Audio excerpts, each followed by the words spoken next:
जय हिंद साथियों, स्वागत है आपका आईएएस स्टडी ट्रिक और self study classes with Sumit Jain YouTube channel में। जी हाँ दोस्तों, तो आज हम पढ़ने वाले हैं अलंकार। अलंकार भाग 2। हमने इससे पहले क्या पढ़ा था? अलंकार भाग 1 पढ़ा था, जिसमें हमने 5 अलंकार को लिया था और 5 अलंकार सभी ने बहुत देखा और सभी लोगों ने बहुत अच्छे कमेंट आए और सबको समझ में भी आया। सभी ने बताया कि हाँ सर समझ में आया और भी अलंकार लेके आए। तो ये क्या होगा? पार्ट 2 होगा अलंकार का। ठीक है, तो ये पार्ट 2 है, इसको अच्छे से पढ़ना है। इसमें 6 अलंकारों का समावेश किया गया है और उसी ट्रिक उसी तरीका से मैं आपको अलंकार बताने वाला हूं। आप इस वीडियो को पूरा देखें, तब आपको पूरे अलंकार भी समझ में आ जाएंगे। और जिन्होंने पिछला वीडियो नहीं देखा है भाग 1, वो भी देख लें, क्योंकि उससे भी आपको 5 अलंकार उसमें दिए, वो भी समझ में आ जाएंगे। ठीक है, तो एक निवेदन करूंगा कि चैनल को सब्सक्राइब कर लें और वीडियो को ज्यादा से ज्यादा लाइक करें। जी हाँ दोस्तों, और शेयर ज्यादा से ज्यादा करें। जितने भी लोग हमारे देख रहे हैं, वीडियो कम लाइक करते हैं। क्यों करते हैं? कि वीडियो देख लिया बस छोड़ दिया। आप लाइक किया करें, थोड़ा सा हमारा भी उत्साहवर्धन हो। ठीक है, और शेयर भी ज्यादा से ज्यादा करें। ठीक, और अब हम स्टार्ट करते हैं आज का ये वीडियो। सबसे पहले हम बात करें भ्रांतिमान अलंकार। आपको सबसे ज्यादा भ्रम होता है भ्रांतिमान अलंकार और संदेह अलंकार में।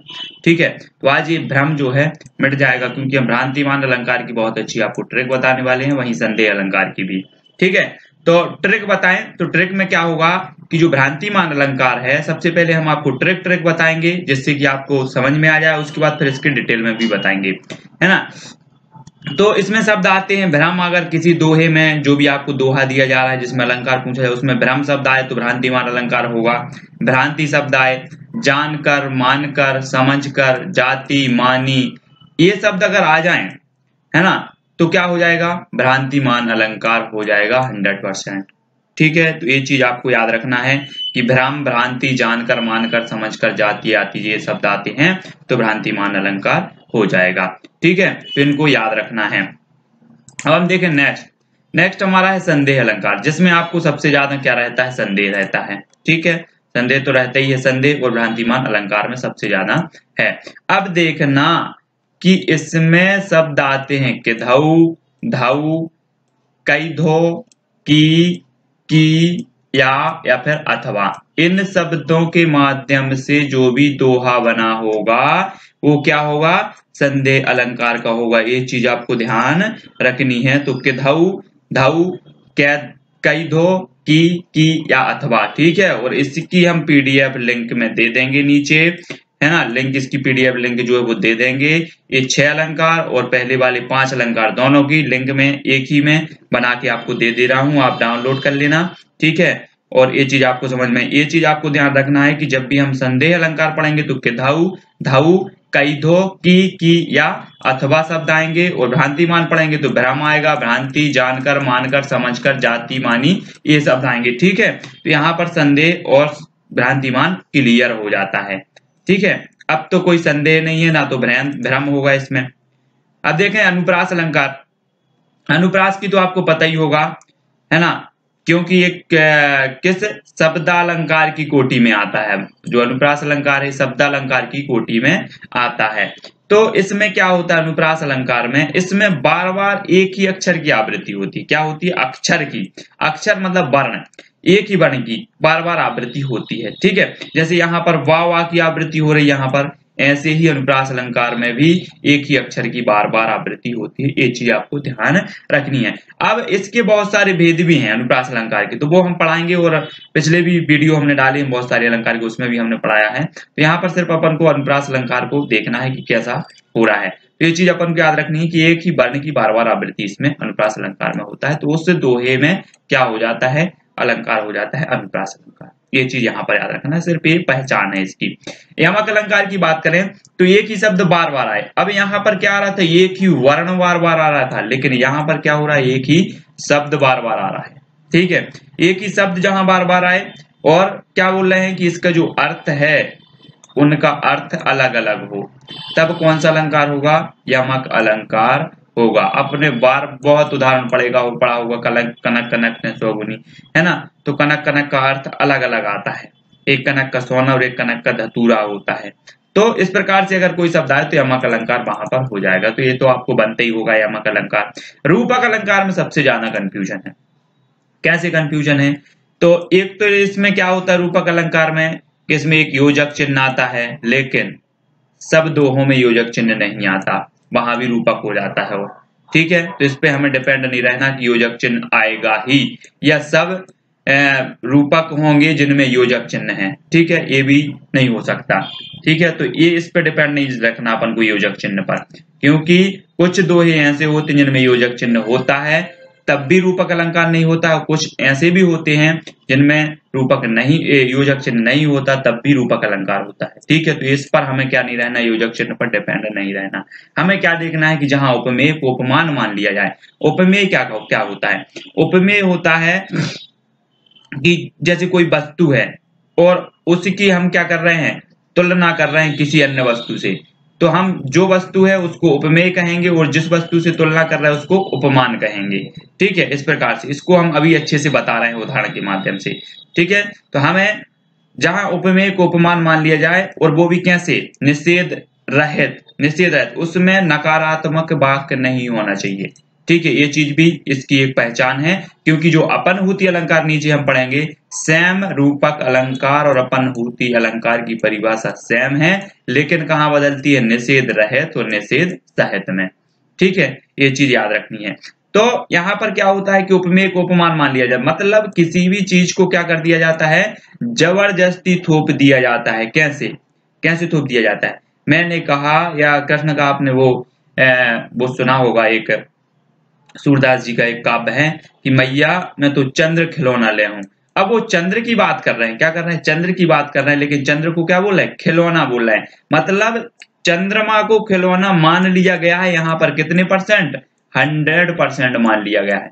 तो वहां पर क्या हो जाएगा, रूपक अलंकार। मतलब इसका है कि अगर किसी वस्तु को किसी के ऊपर जबरदस्ती थोप दिया जाए, वो है नहीं लेकिन थोप दिया गया कि नहीं वो तो वो ही है। ठीक है, ये तो चंद्र जो है वो खिलौना है। इस प्रकार से ये रूपक अलंकार हो जाता है, इसको उदाहरण के माध्यम से भी हम पढ़ेंगे। ठीक है, और अपनहूति की बात करें तो इसमें भी सेम परिभाषा है कि जहां उपमेय को उपमान मान लिया जाए वहां अपनहूति होता है और यहाँ रूपक होता है, लेकिन इसमें एक ही अंतर है कि यहाँ निषेध रहित होता है और यहाँ पर निषेध सहित होता है। इसको हम उदाहरण के माध्यम से समझेंगे अभी, तो वो और अच्छे से आपको क्लियर भी हो जाएगा। तो यहाँ कंफ्यूजन होता है अपनहूति और रूपक अलंकार में। अब हम इसका थोड़ा सा विस्तृत वर्णन देखें। विस्तृत वर्णन सबसे पहले हम क्या देखें, भ्रांतिमान अलंकार का। भ्रांतिमान अलंकार की परिभाषा है कि जहां किसी वस्तु को देखकर विशेष समानता के कारण उसमें क्या हो रहा है, किसी दूसरी वस्तु का भ्रम हो रहा है, यहाँ पर भ्रम हो रहा है, वहीं भ्रांतिमान अलंकार हो जाता है।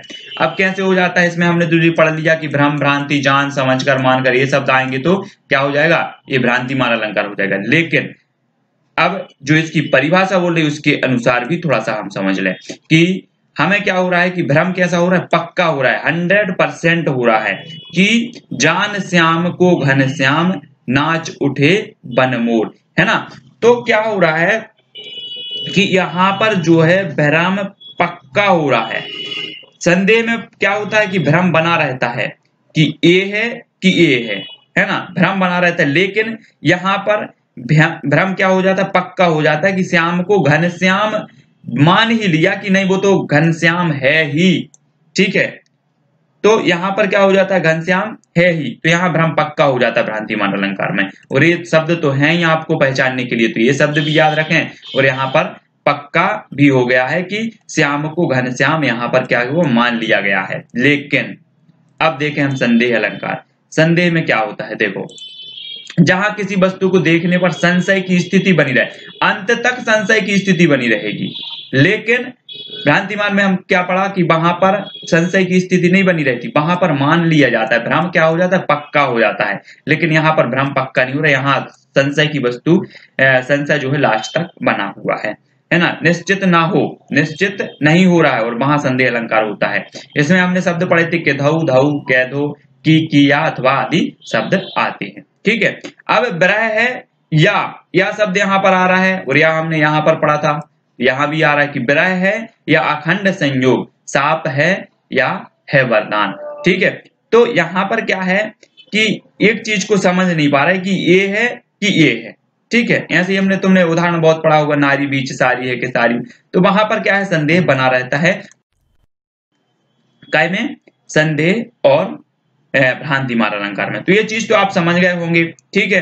तो ये संदेह और भ्रांतिमान में आप गलती नहीं करेंगे, और ये आपके सामने ये शब्द तो है कि या, अथवा आदि शब्द आए तो हो जाएगा संदेह, भ्रम, भ्रांतिमान, जानकर समझकर आदि शब्द आए तो भ्रांतिमान अलंकार होगा, ठीक है। ये सब तो आपको क्लियर हो गए। नेक्स्ट देखें, अनुप्रास अलंकार की विस्तृत पढ़ें कि जहां एक या एक से अधिक वर्णों की आवृत्ति बार बार हो, वहां क्या होता है, अनुप्रास अलंकार होता है, ठीक है। बार बार हो रही है। अब हम बार बार इसकी पहचान करें कि बार बार एक ही अक्षर की आवृत्ति हो रही है, ये चीज आपको याद रखना है। यहाँ पर अक्षर की आवृत्ति होती है और यमक अलंकार में शब्द की आवृत्ति होती है, ठीक है। अब यहाँ पर बोल रहे हैं कि रघुपति राघव राजाराम पतित के पावन सीताराम। यहाँ पर ये रा शब्द आपको दिख रहा होगा, ये लाल कलर में कर दिया गया कि इस शब्द की क्या हो रही है, इस अक्षर की क्या हो रही है, बार बार आवृत्ति हो रही है। बार बार आवृत्ति हो रही है तो कौन सा अलंकार हो जाएगा, अनुप्रास अलंकार हो जाएगा। ज्यादा कठिन नहीं है अनुप्रास अलंकार, ठीक है, लेकिन इसको समझना बस एक बार है। अब देखें हम का यमक अलंकार। यमक अलंकार की बात करें तो इसकी जो परिभाषा है कि जहां शब्दों की पुनरावृत्ति हो तथा उस शब्द का हर बार अर्थ क्या हो, भिन्न हो। अर्थ भिन्न होना चाहिए। शब्द की क्या हो रही है, पुनरावृत्ति हो रही है, लेकिन अर्थ भिन्न हो रहा है। एक ही शब्द बार बार आए लेकिन हर बार अर्थ क्या हो, अलग हो। यहाँ पर जैसे दिया है काली घटा, यहाँ पर घटा कैसी है, काली है, लेकिन यहाँ पर जो दिया है कि घमंड घटा, काली घटा का घमंड घटा, तो घटा मतलब घटना और यहाँ पर काली घटा है। शब्द देखो एक से लेके हैं लेकिन इनका अर्थ अलग अलग प्रयोग हुआ है। तो अगर इस प्रकार से अगर कोई शब्द आता है तो क्या हो जाएगा, यमक अलंकार हो जाएगा। इसी प्रकार से हमने बहुत पढ़ा है कि कनक कनक ने सोगुनी, तो वो भी हमने पढ़ा। तो इस प्रकार से अगर कोई शब्द आता है, कोई उदाहरण आता है तो क्या हो जाएगा, यमक अलंकार हो जाता है, ठीक है। तो ये चीज भी आपको ध्यान रखनी है। तो यमक अलंकार में ज्यादा परेशानी होने वाली है नहीं आपको। नेक्स्ट रूपक अलंकार, सबसे ज्यादा परेशानी यही होती है रूपक अलंकार में। अब कैसे होती है, एक तो इसमें योजक चिन्ह की बात करते हैं कई लोग, तो योजक चिन्ह पे हमें डिपेंड नहीं होना है, क्योंकि योजक चिन्ह तो किसी में भी हो सकता है, रूपक में भी हो सकता है और नहीं भी हो सकता है, ये चीज है। लेकिन हमें क्या रखना है कि जहां उपमेय को उपमान मान लिया जाए वो भी कैसा, निषेध रहित होना चाहिए। जैसे यहाँ पर बात करी कि मुख क्या है, चंद्र है, तो यहाँ पर जो मुख है वो क्या है, उपमेय, और जो चंद्र है वो उपमान है। अब ये चीज आपको याद रखनी है कि मुख जो है वो क्या है, उपमेय, और चंद्र से अगर तुलना की जा रही है इसकी, या चंद्र जो है उपमान है यहाँ पर। तो यहाँ पर क्या बोल रहे हैं कि यहाँ पर समान नहीं बोला कि मुख चंद्र सा समान है। अगर यहाँ पर सा लग जाता तो कौन सा अलंकार हो जाता, कौन सा हो जाता, उपमा हो जाता। हमने बताया था पिछले वीडियो में कि सा, समान, सादृश आदि जो शब्द आते हैं तो वो वहां पर कौन सा अलंकार हो जाता है, कौन सा हो जाता है, उपमा हो जाता है, ठीक है। मानहु जानहु आदि शब्द आते हैं तो उत्प्रेक्षा हो जाता है। लेकिन यहाँ पर बात करें रूपक की कि मुख चंद्र है, तो यहाँ पर ये बात थोप दी गई है कि मुख चंद्र है, उसमें कोई संशय की बात नहीं है, वो कैसा है, 100% चंद्र है, ठीक है। ये बात यहाँ पर की जा रही है, ठीक है। तो ये चीज आपको ध्यान रखनी है। रूपक में मेन चीज इसमें यही है, योजक चिन्ह के उसमें हमें नहीं पढ़ना है, तो मुख चंद्र है।